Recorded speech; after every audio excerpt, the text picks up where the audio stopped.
All right, I welcome everybody to the Oceanside Library Poetry Near and Afar. It's our last one of the season. We welcome two wonderful poets here tonight, Bianca and Linda. And so without any further ado, I introduce to you our former Nassau County Poet Laureate, Linda Opyr. Thank you, Tony. And thank you, everyone. It's a delight for me to be here. And I want to thank Tony for being so understanding. I was supposed to be here as part of this series in December, and I had an attack of acute pancreatitis, which threw a kink in the works.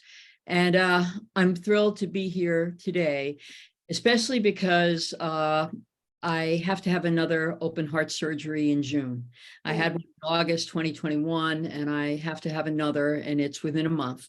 And so I am in that mode now where I'm just wrapping up my college semester and, not going out in large gatherings and doing that kind of thing because of where I am and the timing of things. So I'm going to leave it all on the field tonight, everybody. This is, a great place for me to have this last reading before all of that. And I want to begin with a nod to Bianca. Welcome to Long Island. And I have made that trip north to the great state of Vermont many times. I worked many years on the faculty of the New England Young Writers Conference at Breadloaf up in Middlebury, and have a lot of friends up there. And there is poetry growing on every corner up there, and I love that. So this is a poem called Late Spring, and I'm not sure what time the snow came in Vermont today, followed by the blooming of the mountain, followed by an 80-degree frisbee toss. But Vermont's one of those places where you can have all four seasons in the same day. And this is a poem I wrote called Late Spring, and of course with a nod to one of my favorite Vermont poets. Late Spring. The leaves have not yet come again, though Vermont has found mid-May, and the heavy sky, still gray, throws like crumbs the ashen sun to whatever fields and naked trees have allowed to live till spring again. The puddles wear their freeze-like skin, and rocks hide snow like secrecies of frost and wind and fickle storm. Skies that change their skies, and then, while we watch, still change again. I cannot read the clouds that form when leaves are late and bulbs unseen, and May continues true to name. These woods, I think, are most to blame when winter falls, then falls again. And,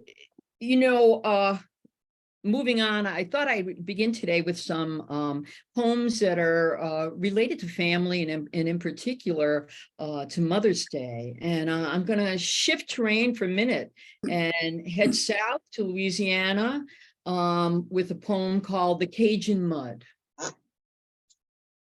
A mother must hold her son to the sky, make him taste the wind with the soft nest of her hands at his back, love pulsing in her wrists, saying, look, bougainvillea, Spanish moss, the knees of the cypress, the mud that holds the reeds, c'est bien. A mother must hold her daughter to the sun, let her reach through cloud with her mother's strong fingers pressed to her spine. Teach her that the head is held by a neck, and ma petite fille, a small neck it is for a thumb to hold in place. This voice dancing into cloud. Là-bas, a young girl, her mama's mama, peacocks in the yard. Family blossoming like magnolias, or maybe just surfacing like gators, interested but patient. A mother must hold her babies high, raise her arms to form their egg of space, her muscles shouting, here, here, gree-gree, across, love thick as a chant, small as a prayer, laughing, voix, voix, at the small limbs, giggling in flight. The next poem that I'd like to do is one that I wrote for a friend upon the birth of his first son. And this is a poem that was anthologized. And Judy, those are my friends that you hear joining in for a minute. Let us hope and pray that they cease and desist. But this poem called Soft Moccasins, and it's one that I've been very, very pleased to share with you. Soft Moccasins.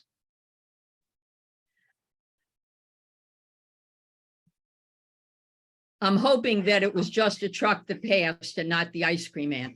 I'm gonna let me just ask you to hold on for 1 second. I'm so sorry.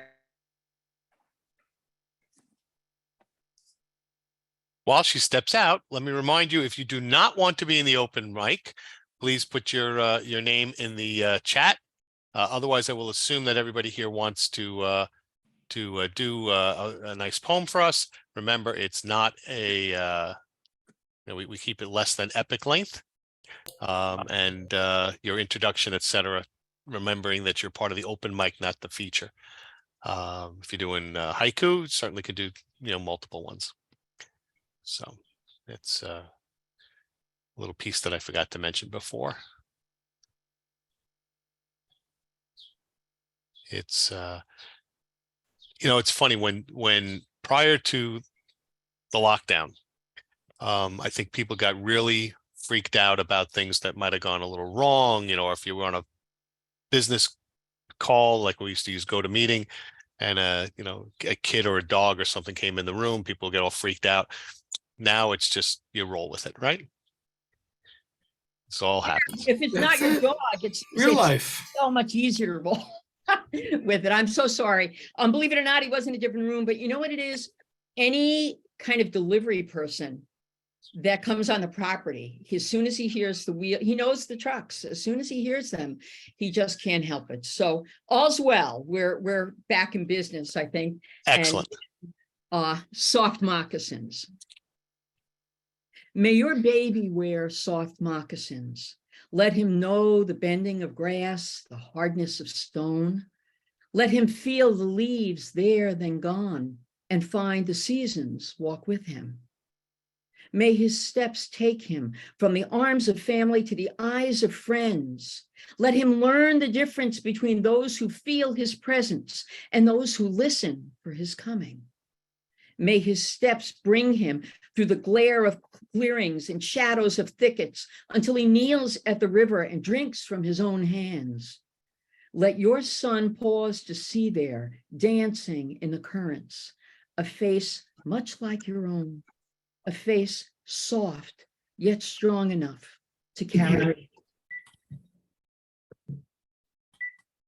And it kind of, thank you. And a kind of companion poem to that. This is a poem I wrote called Beyond for a friend when she had the birth of her first child, who was a daughter. And it was published in a magazine that used to exist called Mothering. And it was actually carried by the supermarket, in the town where she lived in Georgia.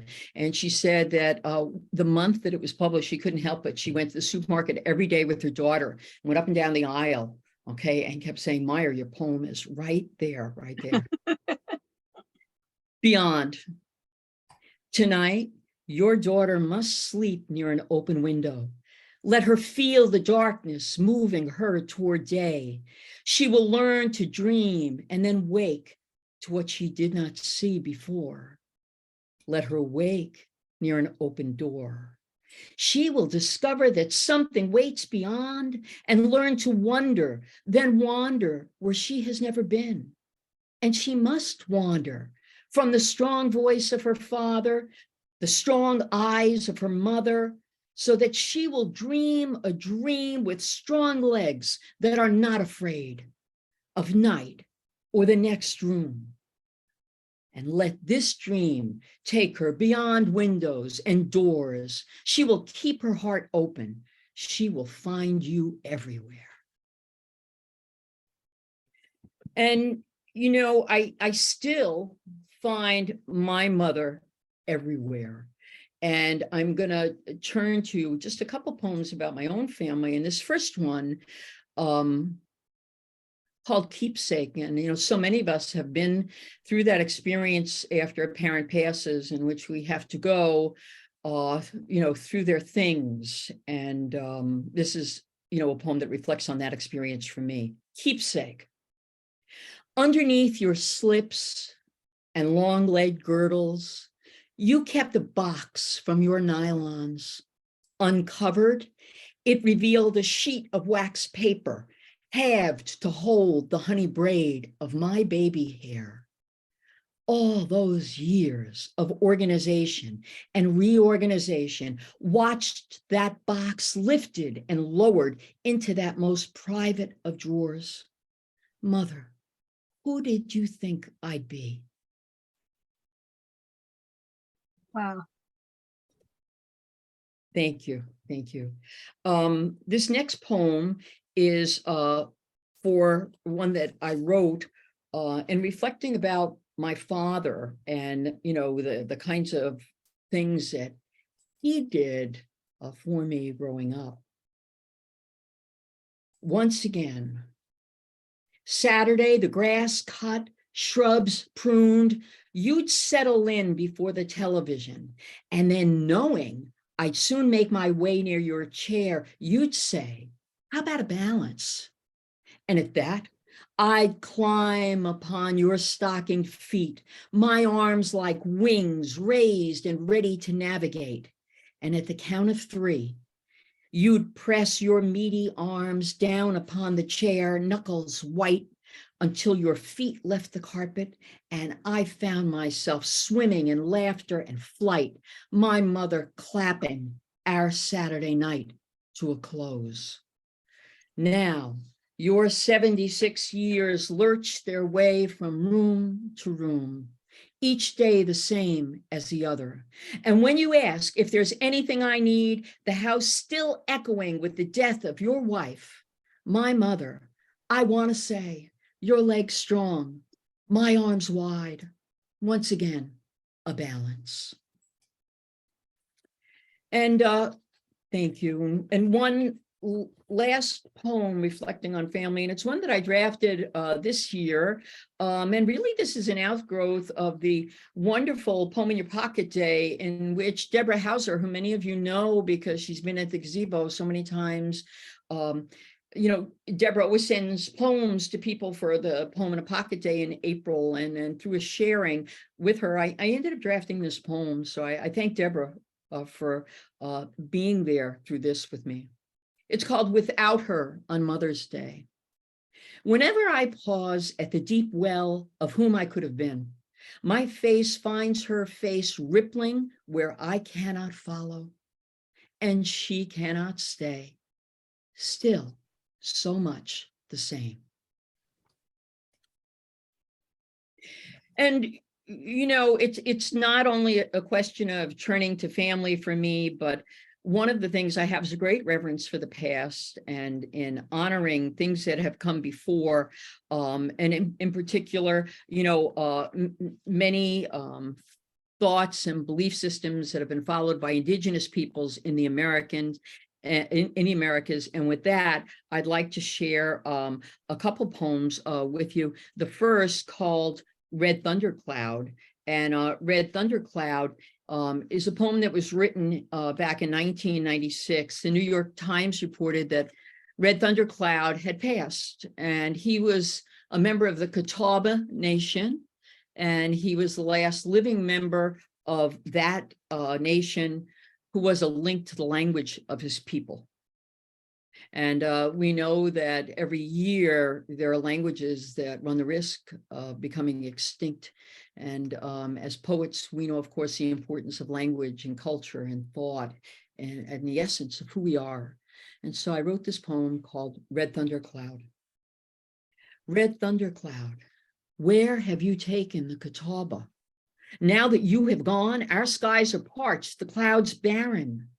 Your throat was a pipe through which words rose in rings and emerged from the clouds as eagles.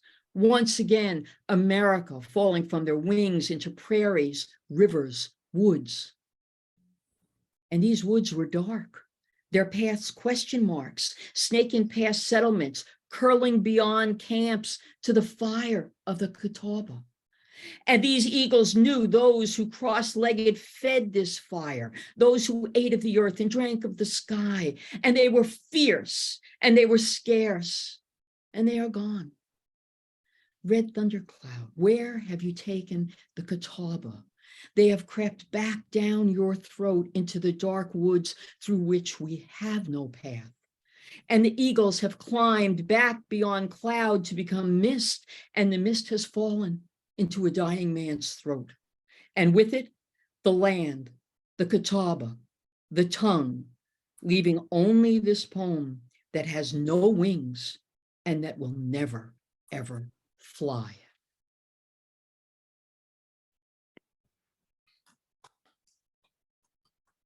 The next poem that I'd like to share with you is called Frog People. And I'm sorry, give me 1 second here. The many Native American tribes have felt that various life forms actually should be called people because of who they are and the role that they play in our understanding the world around us. So let me just, my bookmark seems to have slipped here. Give me a second. You know what, I'm going to move on, and I'll do this one because I don't want to lose time since we already had one interruption. I'll do this one, and it's called The Stone People. The stone people are calling from their prisons of asphalt and concrete. Theirs are small pleas, thin as a blade of grass or hairline crack. They ask for eyes, not wheels. They ask for the freedom of soil. They remember the wind. They have seen our haste deafen us to everything but the roar of traffic. They have seen us look for sun in the glint of metal, search for rain on a windshield, and they have seen us forget the sky.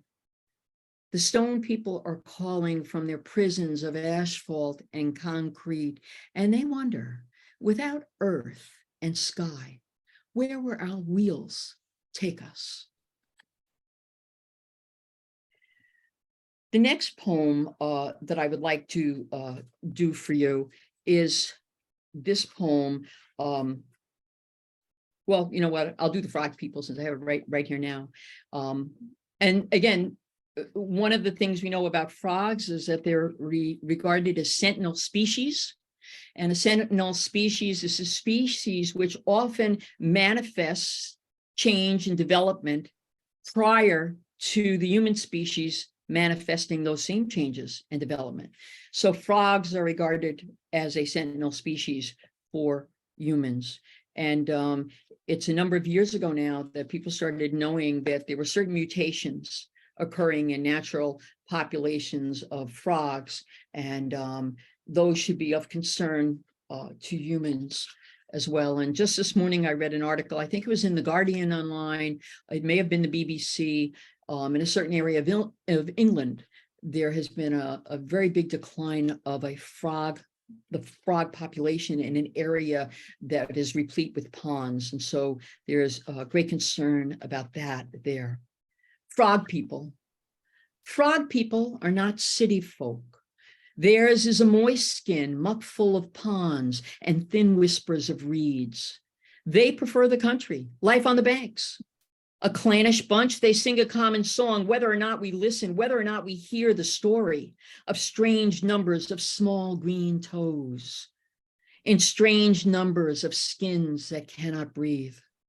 Whether or not we find the time to think about what we find so far from our cities on the banks of a country's future, the common song of the frog people is getting under our skin, whether or not we hear. The next, how am I doing time-wise, Tony? Is everything okay? Everything is fine. I think you've got about 17 minutes left. Okay, good. I'm in good shape then. I'd like to share 3 poems, which I refer to as the South of the Border trilogy. But before I do that, in case anyone has to leave early, I'd like to thank those members of the Elmont Public Library who have come to this reading tonight. Eunice and Noel from Pennsylvania, Ophelia from Colorado is here. Jen from Long Island is here. Anne from Long Island is here. So, I think I got everybody. Did I forget anybody? I hope not. But it's great to have all of you here tonight and to be with you again, because I've had to cancel that poetry group in May and June and for the summer because of the things that are going on. So I have the South of the Border trilogy I'd like to share with you. In 1998, the New York Times reported that a man named Hector Eduardo Cabanillas had passed. And he was a retired Army colonel, and he was responsible for knowing where Eva Perón's body was buried in Italy, which was her final resting place. And even though obviously she was the first lady in Argentina, her body had been moved several times because they were afraid of grave robbers. In part, they were afraid that there would be opposition forces to the government, which would use that body to kind of rally people against the existing government. And so eventually the body was taken to Italy and it was buried. And the only person to know where that burial was Hector Eduardo Cabanillas. And so I found the story fascinating and I wanted to write about it. And in doing that, I was also led to learning a little bit about Shea. And in learning a little bit about Shea, I learned that he was buried as a thief when he was buried. And so these 3 poems came together. I'd like to share them with you. The first, an elegy for Hector Eduardo Cabanillas. Silencio. Hector Eduardo Cabanillas is dead, as tight-lipped as the grave in Italy in 1955, to everyone except him. But that was long ago. And Eva Perón, now buried twice and for all, deep in Argentina, deep in a family plot, lies below 3 sheets of steel, each heavy as a regime, or lover, or prison door. Besides, Hector Eduardo Cabanillas was not quiet forever. The colonel gave way to the dictator, who knew how an exiled husband waits for what remains to come home before blessing a successor. Still, one wonders how Hector Eduardo Cabanillas lived those long years, knowing, while flowers and candles circled the globe, looking for a saint or woman, knowing but not telling. Today, from beyond the grave, Eva Perón is laughing, the laugh of a woman or saint, the laugh of a kept woman for the man she has kept, for the world she has kept, though long beyond his or anyone else's reach. They buried Shea. They buried Shea with no hands, like a thief, sent him packing for another revolution they wouldn't have to watch. With no hands, so finally they could be sure he would be out of reach, out of touch, no forwarding address. But they couldn't stop the digging, the rooting around in unmarked graves, a 30-year itch that left the people scratching every suspicious mound. And somewhere, the tip of a cigar glows through the blackest night. It dangles from the lips of a man with nothing left to say and nothing left to do. His eyes stare. The sweat rolls from his neck down an empty cuff of sleeve. And when he smiles, the glowing ash brightens with gratitude for having been handed such undeserved, even stolen immortality. And the final poem in this series. South of the border. South of the border, the land stirs, shiftless as a peasant with nothing to eat and nothing to lose. Even the graves do not last. They are quick as a promise and later just as empty. What is put down rises in headlines. Here, death only naps. He finds the shade of a city or wall, pulls his brim low and waits for the sun to dip and a breeze to stir before he slips back on the trail of the unmarked or secret grave. He will arrive as the moon is rising to bow his head in Spanish prayer or country song. The prayer is for the land. The prayer is for the dead. The prayer is for the rain that may or may not fall. Senor Death is so very, he is tired. He is thirsty. He longs to sit with the paper. The graves will not hold.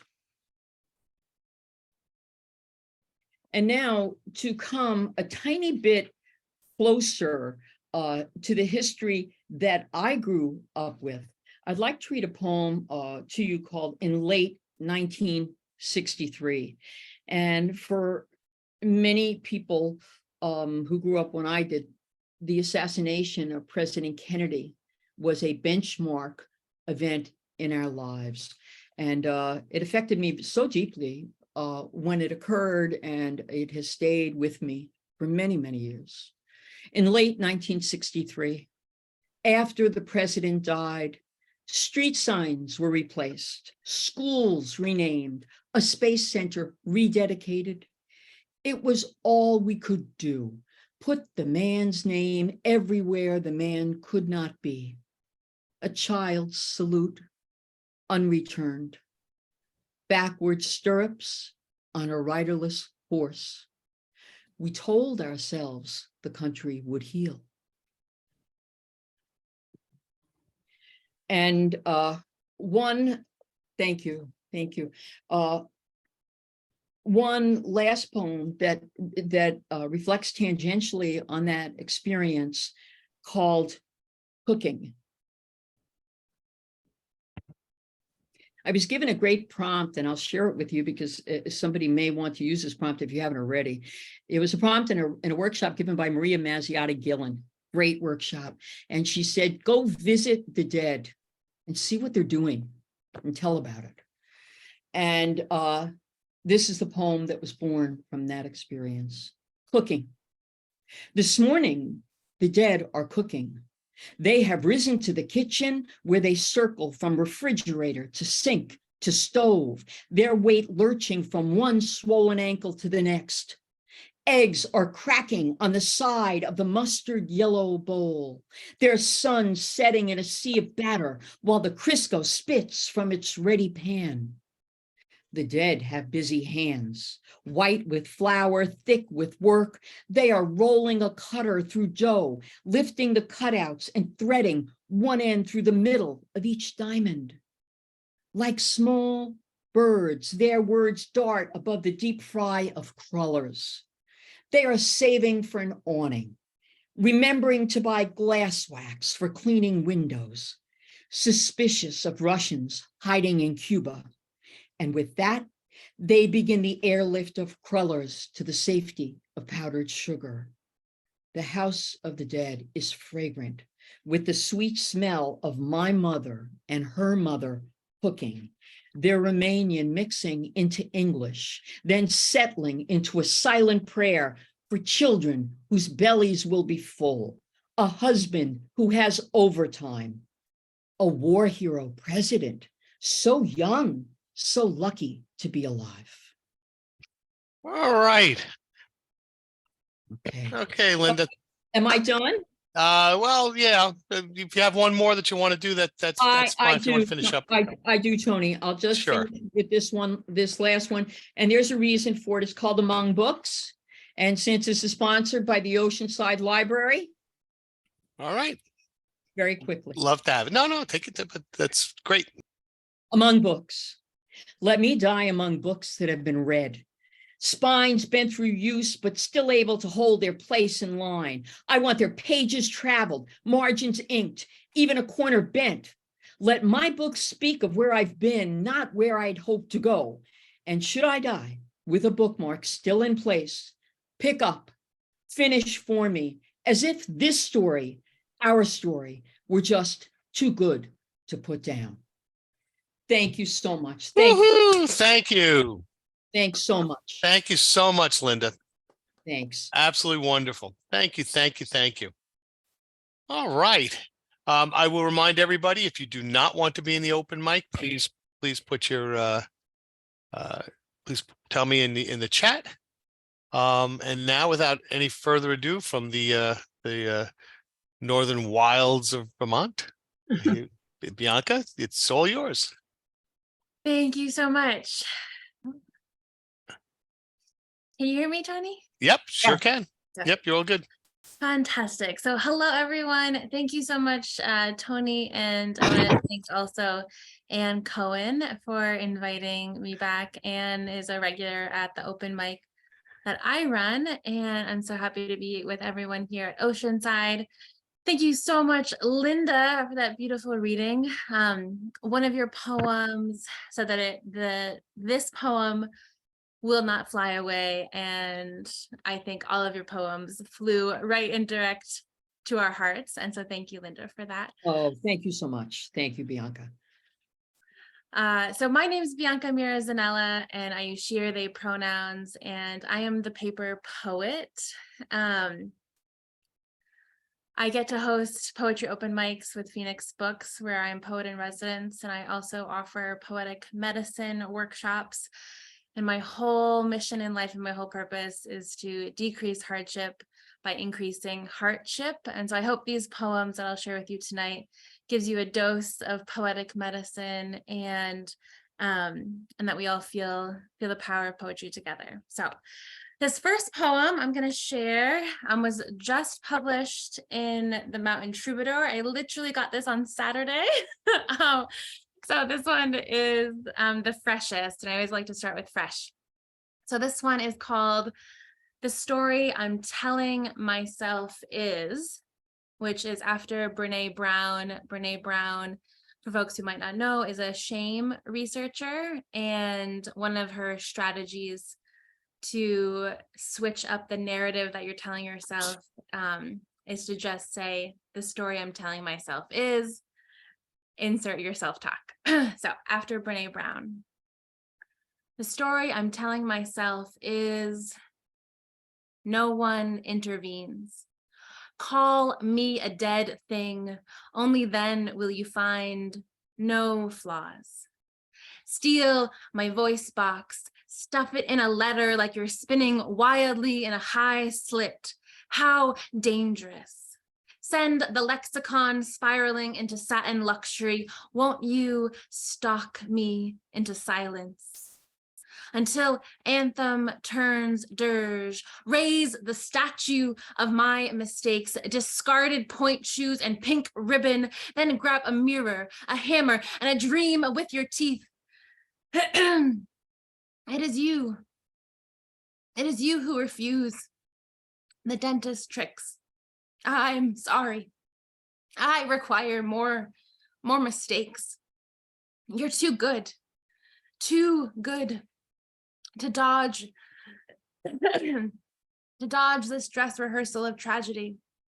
Really, how sad to squander even a second of joy. I don't deserve it. I denounce myself.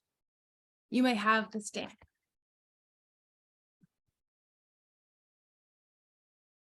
Oh, that poem almost did me in. All right. Always a good start. It's just the emotion coming through. That's what it is. It really is. That one's a tough one to write, and it's in the writing of the poem that I find that release, right? Okay. So this next one I'm going to do is called To Quiet My Uncertainty. And it's a bit of a longer one, but I felt like I had the time, so I wanted to dive into this. Okay. To quiet my uncertainty.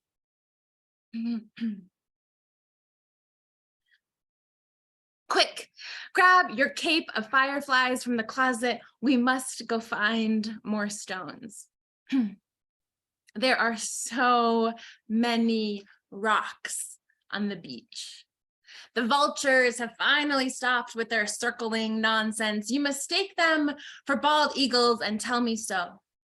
I don't correct you because lovers are never wrong. As long as captains go down with their ships in a windstorm and you can't smell the dead I left out. I forget to put things away sometimes. We see the shore only for the moon. We see the moon only from the shore. We pause the tide. We pause the tide and the moon disappears. We play at the in-between. Here, there is no need for flight, for falling in. Our bones are already becoming wet sand. It is no mistake that when you are crossing a meadow and a snipe rushes out from the brush, the heart races to catch up to the feather's speed. It is no mistake that we are always flying with our hearts in motion. I see what is ripping you open. I see that you no longer need it. This copper river tarnishing your inside, so I take it out of you. You ask me where I put it? I don't feel all too strange, just a bit. I can handle it. I have turned gold green with just my sweat. My stare stops you for a second. Add a drop of vinegar to get clean. I am both Midas and Medusa, lemon glass remedies all. I remember I am supposed to be chanting, Om. I am supposed to be praying, Om. I am supposed to be giving you, and therefore everyone, a second shot. No, no. Everyone doesn't get 2 bullets. That's not what I mean. Everyone gets 1 and they get to choose their ending. Don't we? I'll shelve books in the wrong slot at home on purpose. It helps me in the losing, in the getting lost while not having to leave my bedroom. I like the need to find something other than myself every once in a centaur's calendar. Dance with me. Dance with me under the bed. Won't you, dear? Don't mind the dust mites biting off your ears. You have plenty to spare. You listen and it's an act of love, don't you? So you say. We are more than our desire. We collage our time together like Mod Podge could contain my medal of Cyprus. You use too much glue, though, and it's ripping with its stripping of slutty excess, and nothing is staying put. We try tape next to hold each other, but the mixer is making the music skip again, and you claim you don't know why you were conducting so much electricity, why you were the storm, and you rejected my renovated throat, cast off this notion, calling me potato potion, good on the stomach of a dog, but not good for much else. I have to admit, I hate the taste of pink oranges after I brush my teeth. I wanted to be a sunspot eclipse, blinking to blank ships landing on your thin hurricane legs. How you hold up anything is beyond me. How you hold up me is beyond. So much is not meant to be understood. Maybe I stole them for myself. Maybe I needed more heat. I eat all the pits from the stone fruits in the bowl, then the bowl, all wooden carved flesh looking sweeter than plump plum skin, sweeter to swallow stones when it's weight you are seeking before entering the sea for the first time to see if you can float and follow the fragrance of fellowship, faith. Salt wounds ease the stomach's growling. I don't know how I'll look whole.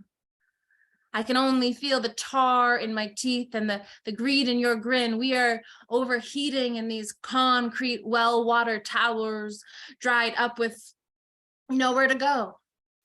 Here, we feel the molten flow under our feet. We call it heat when really it's our ending.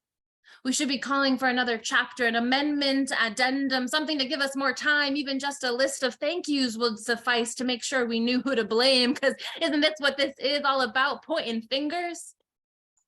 You offered an oatmeal cookie, of all things, to the river. To the river when you went hunting because you forgot how to fold paper planes. The stone found you, accepted you, and now sits on your altar. You hold its secrets when you are in ceremony. I am not allowed to see your stone, just your holding of it. I ask about traditions, hoping to hear yes. I do.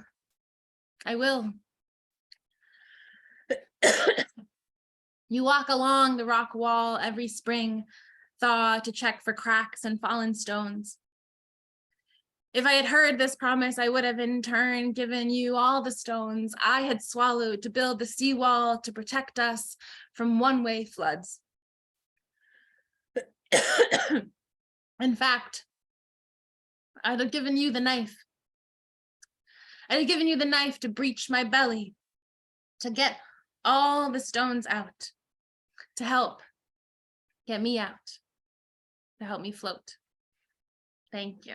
Thank you. Whew. Okay. That one's always really, really fun. And also takes me back to Maine in a really powerful night in Acadia when I was camping by the sea. Okay. This next poem is much shorter. And this one was I think most recently in a window. And the beautiful Ann Cohen had submitted a poem to my excuse me, to my, I wasn't coughing at all today. Ann Cohen had submitted a beautiful poem to my Poetry Downtown Rutland here in Vermont, where I get to hang amazing poems in storefront windows for all of the month of April with National Poetry Month. And Vermont does this for many towns, and I'm sure around the country as well, but Rutland is just one city who does this, and I get to organize that. And then I also submit poems to other cities. So this one was in our capital city in Montpelier, and it's so wonderful to be able to be literally surrounded by poems for a whole month when you're walking around. So this one is called Hope Held Under Magnifying Glass, which I found ironic because it was literally under glass on display. Okay. Hope held under magnifying glass. Sometimes we are exactly what we need. A convex lens bends light inward and everything seems closer. We are light. We are a little larger than life. We find ourselves hitched to this here drop of water, even though we see sun blind, the glass suffocating from its sore sand throat, its own origin story crawling through fear, but with a heart turned toward miracles of streetwear, punk spirit style. There we'll turn up at a true mirror and a literal corner store and realize, first or bust, we all are working overtime, clock out of the chaos to release what inevitably awaits us. Hope. Thank you, thank you. Okay. What was this poem?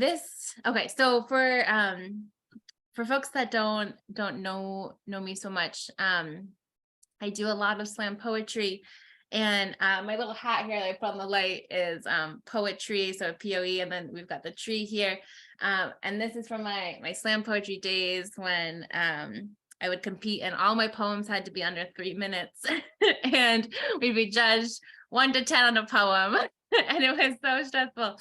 And then I really transitioned from that very competitive poetry scene to more of this poetic medicine and really valuing the process of writing more than the end result. And my attachment to the healing nature of the writing now has given me so much joy and healing. So, so I've been writing a lot about my father and my relationship as this modality of healing and poetic medicine, which I wanted to end with today. I've got 2 poems around this topic.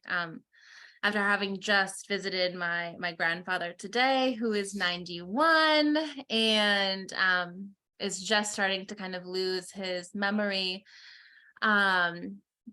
These are some pieces about my grandfather and my father and kind of memory. So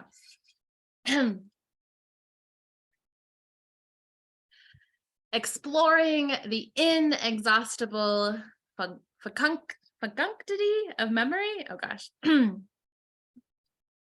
Okay. Sacred space, sacred swing set, sandbox, tent fort, sacred because it is smoke free, away from everything, and also only yards from the house, away from the dark basement below where dad hides or resides or hides, also a place without sky. We have this in common, he and I. Wooden ladder to the top tier, green roof, no sides. Enclosed enough to feel unseen, open enough to use as escape.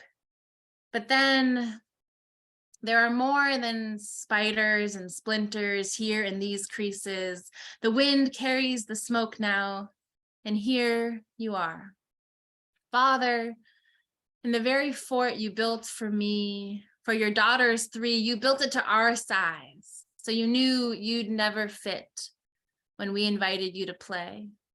A convenient excuse to stay down in the darkness, saying, I'm too big. It'd break. I'd break. Thank you. And this last piece I think I'm going to do was just published. I haven't received it yet, but was just published in the Poem City anthology, which came out in April. And I'm going to actually just link my my open mic here. And if folks want to join me for an open mic, my next one is actually tomorrow, and you can order through any independent bookstore and probably also Oceanside Library, although I am not 100% sure, this anthology, Poem City. But this one's in here, and so you get to hear it first. Okay. My last poem, thank you so much, Tony and Linda, and especially Anne. Thank you to everyone for listening. I am so grateful, and I'm so grateful for water tonight as well. All right, this one is called To Practice Dying. To practice dying. I never made the request, and yet my father prays for me, asks if I pray, says his faith has been waiting, that it's late. I'm not sure my faith is that present, is that patient. See, I call the farmer's market my church. Every Saturday I break bread with meal, the tall sourdough baker with B.O. I drink the blood of Yoder. Over apple cider vinegar shots, we discuss the existence of aliens. I pass the basket, sing hymns and praises to Greg's chickens, for their yolks have the brightest yellow. Offer myself up to bouquets of kale and feel my spirit lifted. I imagine this is what my father, who may not have any more practices left, seeks. He visited me just once at home. I brought him to pray at my church on a still day, kind of like today. Sunshine played the tambourine, wind licked raw milk gelato. Sweating, he complained, too hot. We stood on smoke, close but untouchable. He kneeled down as if to put palm to palm and put cigarette to sneaker.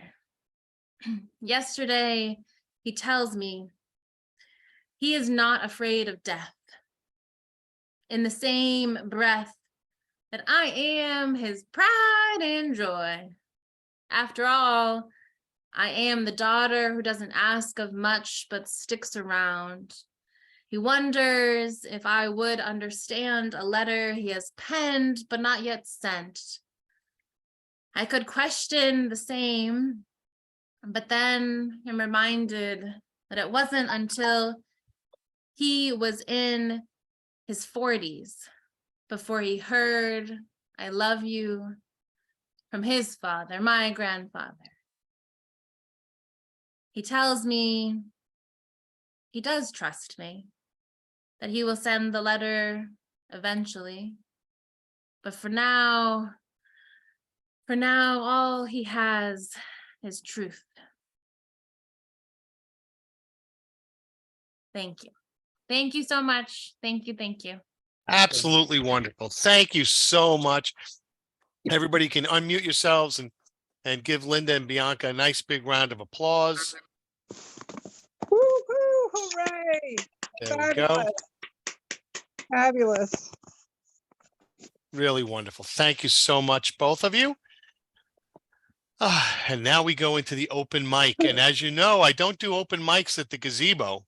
And I am, and for those of you who regularly do open mics, my condolences. I'm usually not a big open mic person, but I will have to say that I find open mics in this format to be a little bit more than tolerable. A little bit. All right. So what we're going to do is I'm going to pick on somebody and then tell somebody else that you're on deck, which means that you're up next. Larry, I usually do you at the end. I'm going to start with you today. And Marvin, you're on deck. In the good old days, I skied every winter. Loved it. Miss it now. What follows was written during the last ski season. A wallpaper guy stopped by the other day to fix some minor issues in wallpaper he put up probably 10 years ago in our upstairs bathroom. While here, he also repaired a couple of strips of wallpaper in our dining room. Wallpaper installed by someone else. What do we owe you, I asked. Nothing. It's part of your warranty, which expires next week, he said. He's a skier, so automatically I like him and his sense of humor. A few hours later, we were in the office of a lawyer to begin a discussion about what happens to us, our house, our funds, when we are no longer here or no longer fit to take care of ourselves. This first meeting began with the lawyer telling me there was no need to take notes, that he was the teacher and was going to assign us some homework. He gave us a book he had written, designating which chapters we should read, and also encouraged us to watch a video of him on his website. He was arrogant and condescending from start to finish. Who the hell does he think he is? An editor? We left there with a free ballpoint pen. That's the last contact we will have with him. I'll bet he's not a skier.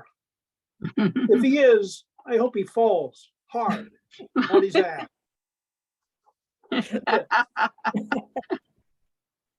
Well, story about an arrogant attorney, that's clearly fiction.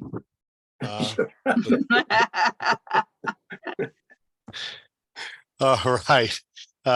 So Marvin, you're up, and Carol, you're on deck. Could you hear me?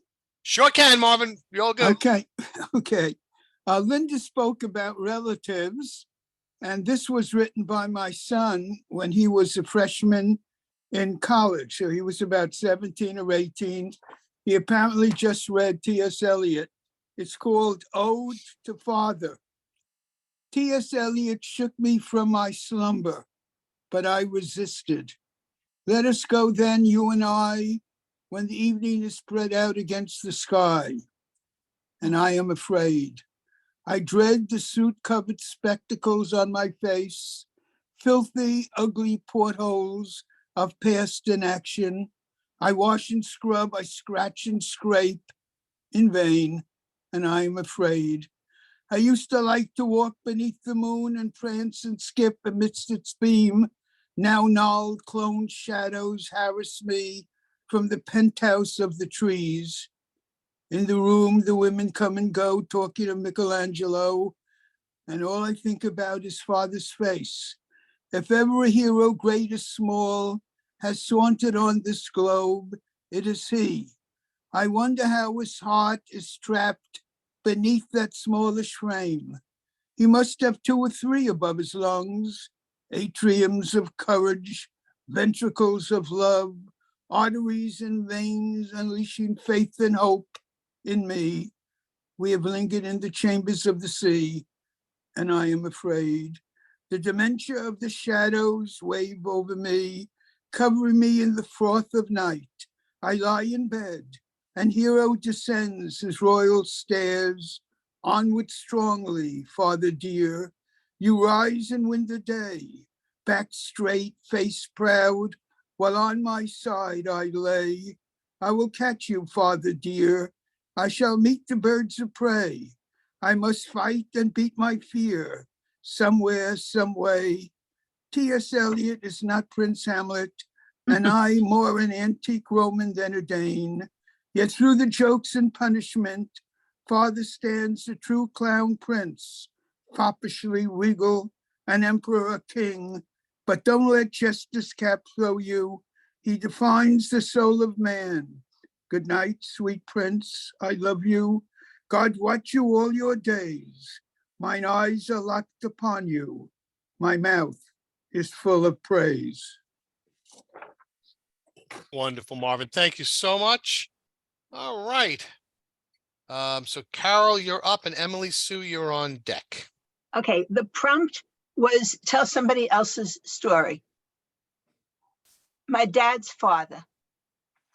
How do you describe a man? You A muted man, okay. yeah, something came across my screen. Can you hear me now? Yep. Okay. How do you describe a man? A man who experienced his parents being bludgeoned to death. A man who lived through pogroms in Russia. A man who hit himself and his younger brother. A man who survived and made his brother survive too. A man who married and went on ahead to the promise of a new start. A man who crossed the ocean for a safe place to raise his family. A man who established himself as a plumber so he could send for his family. A man who had not seen his infant son and toddler until they were 2 and 4 years old.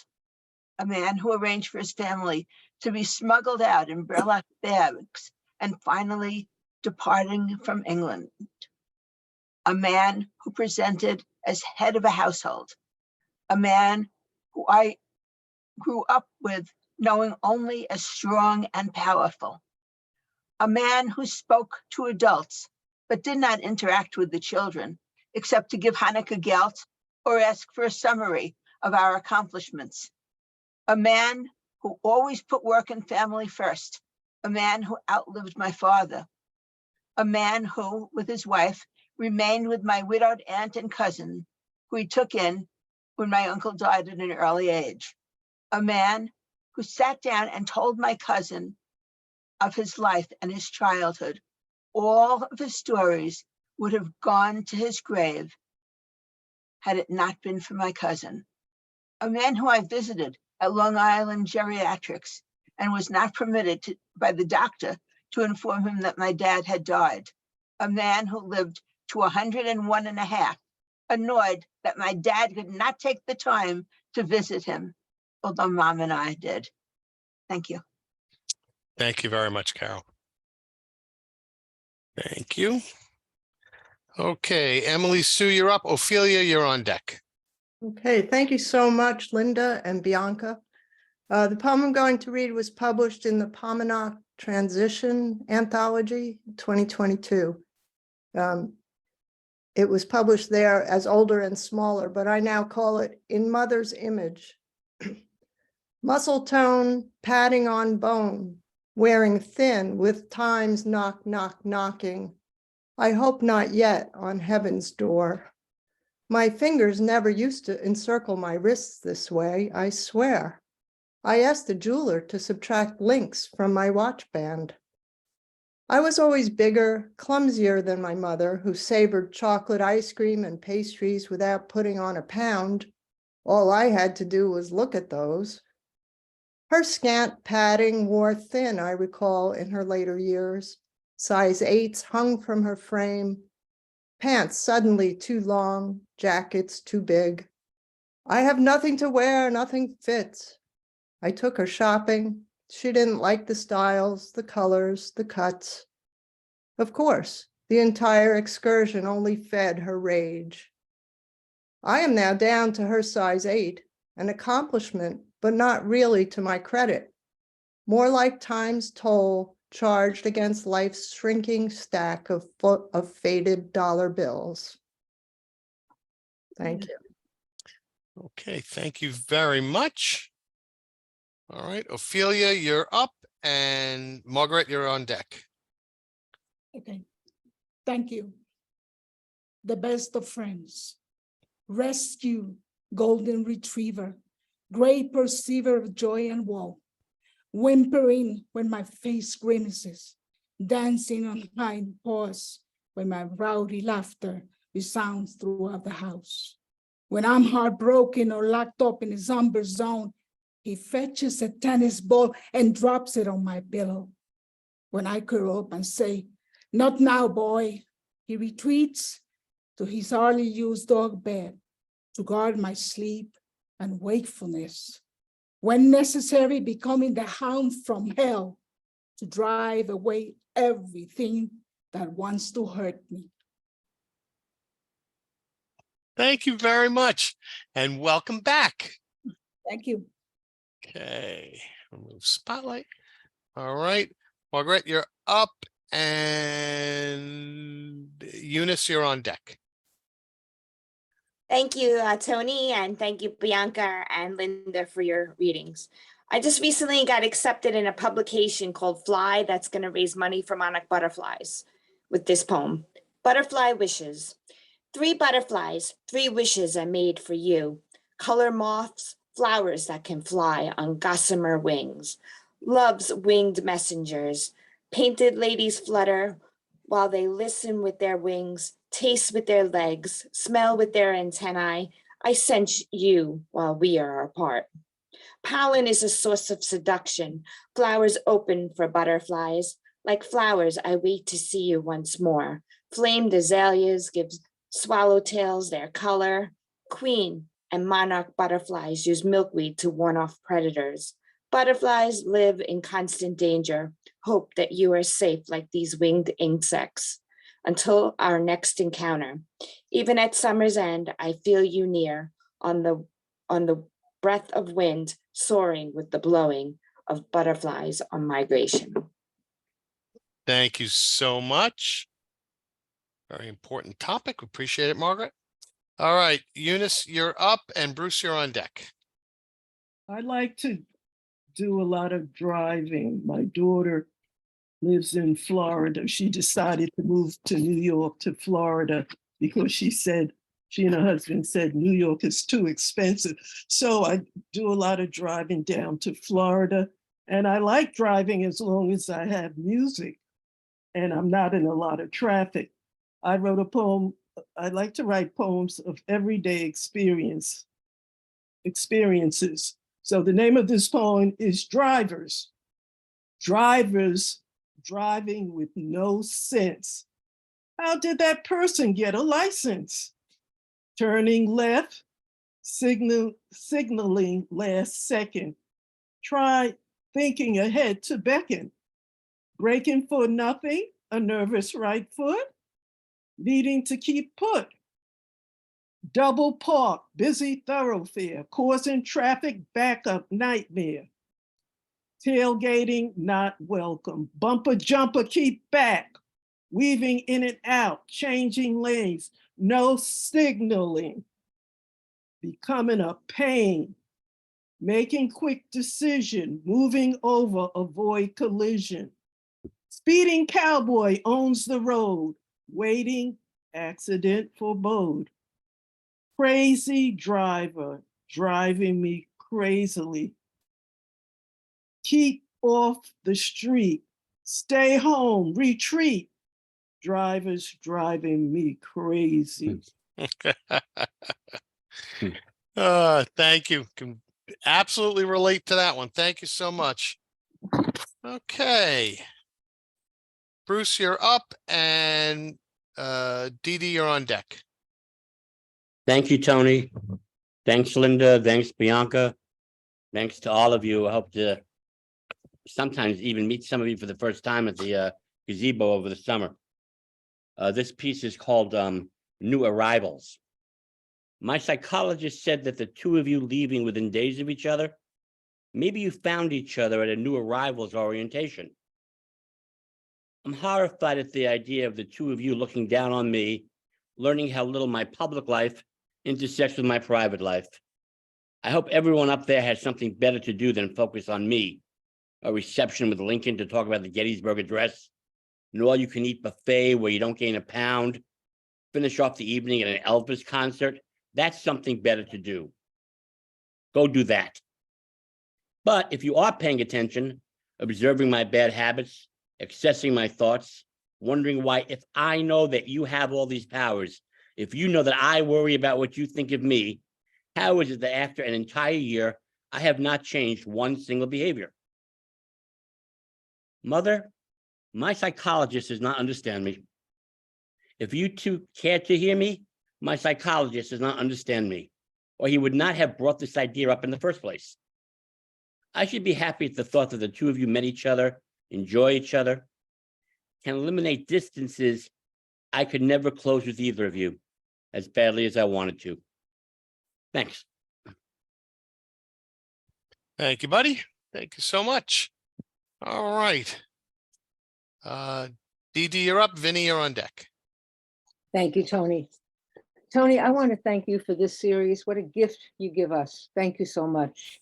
And to the readers, Linda, I felt the whole time you were reading that I was at prayer. And Bianca, I kept forgetting to breathe when you read. Thank you both so much. So here's a little thing that I posted on Facebook for Mother's Day. To be a mother. Look around. Someone needs a helping hand, an understanding heart, a listening ear. You see that need. You answer it. You become a mother. And this was to everyone who has rescued anyone in any way at all. Thank you.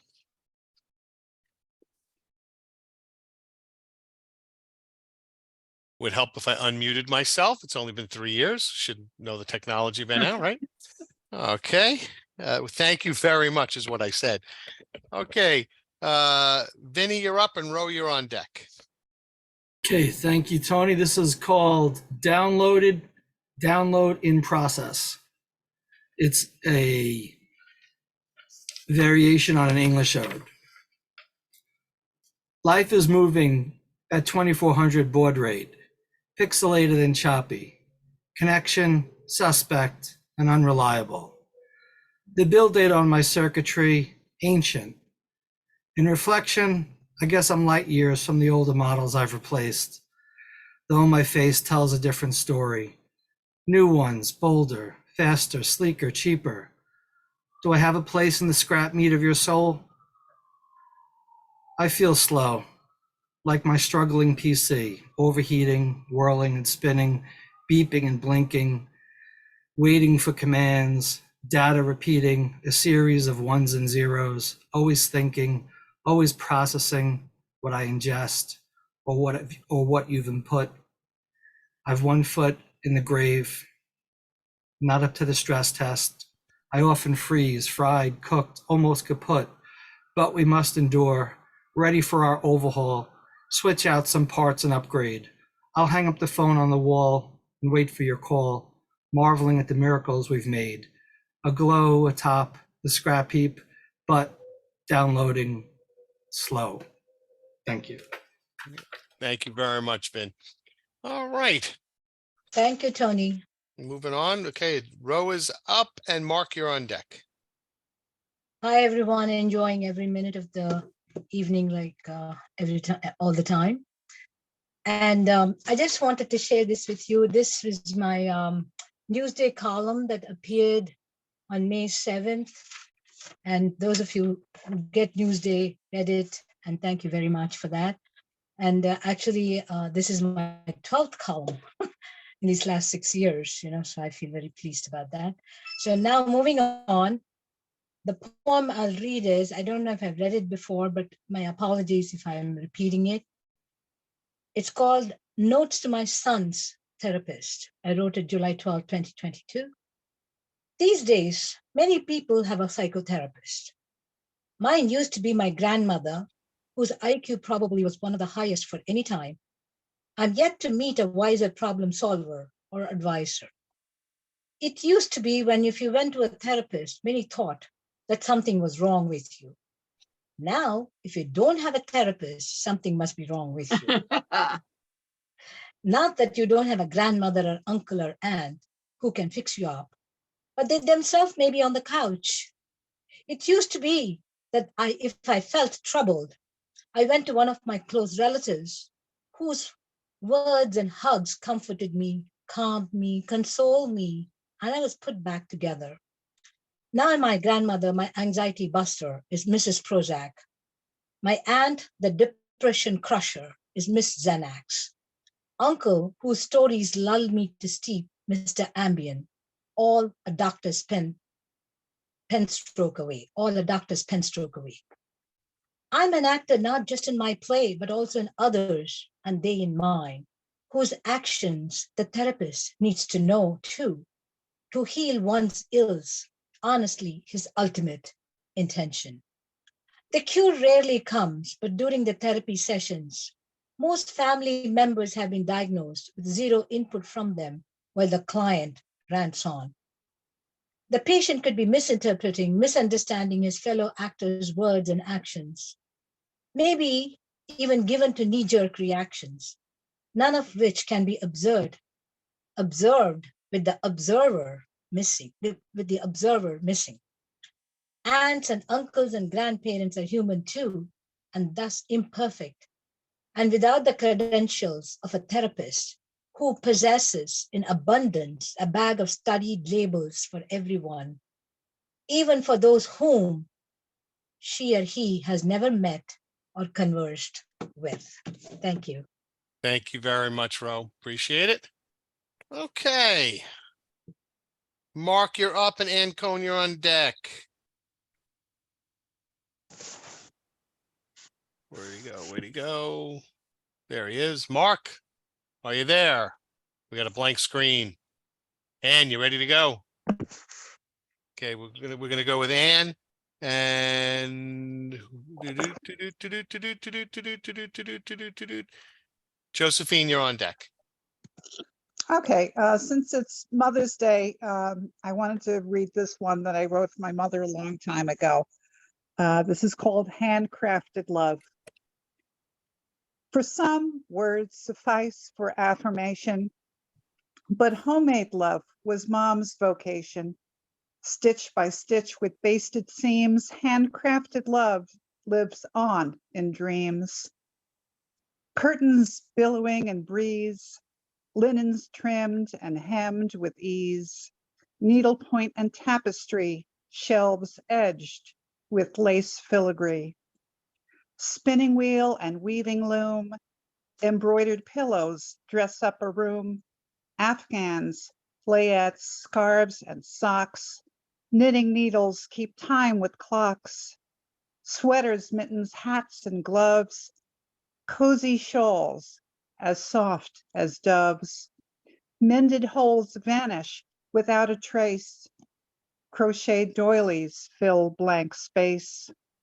Wedding gown, christening gown, Barbie clothes. How many garments? Nobody knows. 1,000 I love yous, wordlessly spoken, handcrafted by Martha, a treasured token. Here, here. Absolutely wonderful. Okay. So, all right. My list got sloppy. I apologize. Josephine, you're up, and Robert Rubino, you're on deck.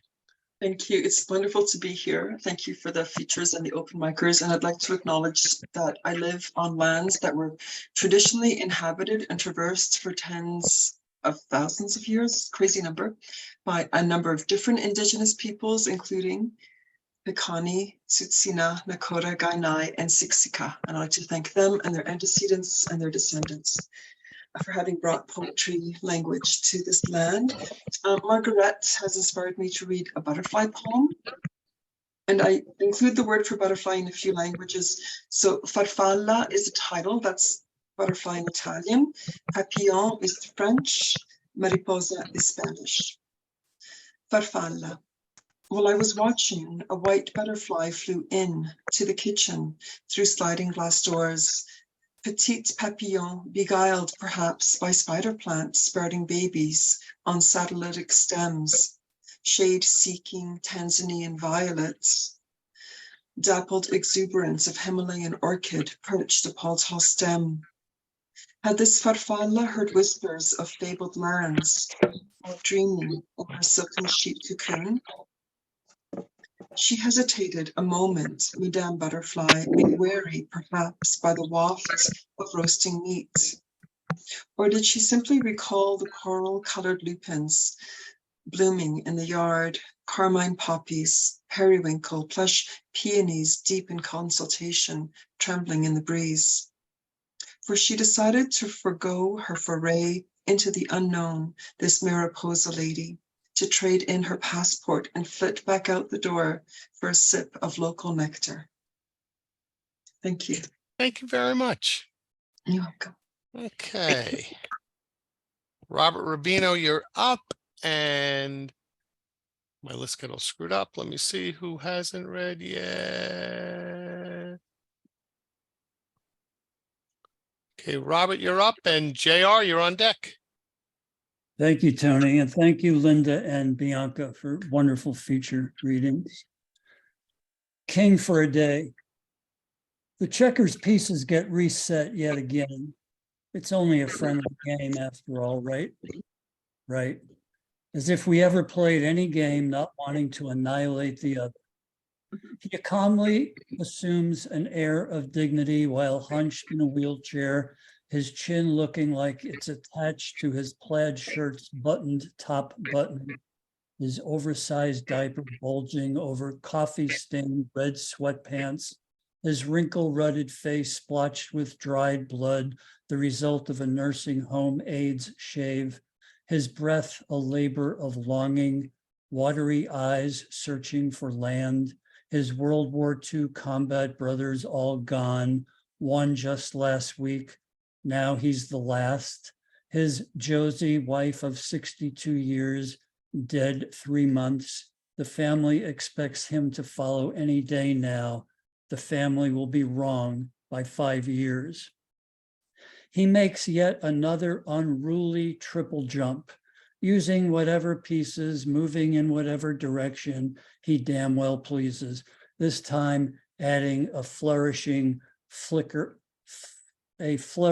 finishing flick of his wrist and a guttural gargle of a command. King me. Well, I know a con job when I see it, or at least I think I do. Hell, I really have no idea. I sit and I stare, shrug and sigh. No more resetting of pieces. Time and toil crown my father, and his tender tenor rasps and gasps. Give up, wise guy? Thank you for listening. It's a wonderful poem. Thank you so much. Thank you, Robert. All right, so to bring this season to a close, we turn to our great and good friend, Judy Turk. JR, you're up. Thank you, Tony. Thank you, Tony, for an amazing season. I almost can't wait till September, but then again, June, July, and August. Thank you, Linda. Thank you, Bianca. I am celebrating, loving Dog Speak, 24-hour poetry marathon in the voice of dogs, and so grateful to be donating to North Shore Animal League, the world's largest no-kill shelter organization. Still amazes me, the world. So I asked Linda to play poetry roulette, and so she picked hour 9. Dog hair. Always yelling, telling us to get off the couch, the bed, your favorite chair, even outside on the deck to get off the chase lounge. The hair, you say? Well, yeah, we're dogs made of hair. Don't be misguided. We are not common dogs. We don't like hardwood anything. Nothing without tufting, no unfluffy rugs for us, no cold, hard, flat surfaces. Though we have our own padding, we want to curl up and stretch out in an ocean of high density, high quality polyurethane fiber fill. We like to sink to our bellies cushy. We love deep as our knees comfy. We want down-filled pillows under our feet when we walk.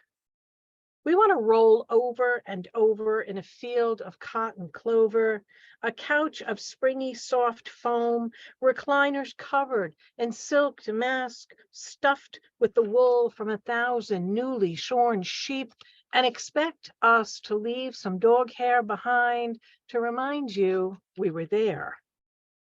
Brush us all you like, day and night. We're dogs. We shed a lot. You should accept that and pardon us. To Helen with the yelling.